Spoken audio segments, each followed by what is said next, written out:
সন্তানের বাবা হবে, সে যদি 70-80 বয়সের হয়, তার ঘরে যদি স্ত্রীও থাকে, তারপরে আয়শা আমি কথা দিলাম তার পাশে সারা জীবন থাকব, কারণ আমার স্বামী ডিভোর্স দিয়ে চলে গেছে।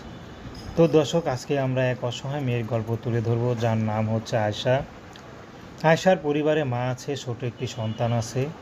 আয়শার বিয়ে হয়েছিল, খুব কষ্টে তার মা তাকে বিয়ে দেয়, কিন্তু তার ডিভোর্স হয়ে যায়। বর্তমানে আয়শা খুবই কষ্টের মধ্যে আছে। তার মধ্যে তার সন্তানকে মাদ্রাসা ভর্তি করিয়েছিল, কিন্তু বেতনের জন্য মাদ্রাসা দিতে পারছে না। তো তার সন্তান এখন যে বাবা হবে, তার সন্তানের যে দায়িত্ব নেবে আয়শা, তারই হয়ে সারা জীবন পাশে থাকবে। আয়শার কোনো ব্যক্তিগত পছন্দ নেই। আয়শা তো পছন্দ করে একজনকে ভালোবেসে বিয়েই করলো, কিন্তু সে তাকে ছেড়ে চলে গেল। তো আয়শা এখন চাচ্ছে যে তাকে ভালোবেসে আপন করবে, তার বয়স যদি 100 হয়, আয়শা তাকেই বিয়ে করবে। যার দেখার কেউ নেই, তার উপরওয়ালা আছে। তো আয়শা চাচ্ছে, যেমন আয়শাকে দেখার কেউ নেই, পাশে দাঁড়াবার মতো কেউ নেই, তো তেমন যদি কোনো বয়স্ক পুরুষ থাকে যে তার পাশে কেউ দাঁড়ায় না, বা স্ত্রী আছে তার পাশে কেউ থাকে না, কেউ বিয়ে করতে চায় না, সে বিবাহিত পুরুষের সাথেও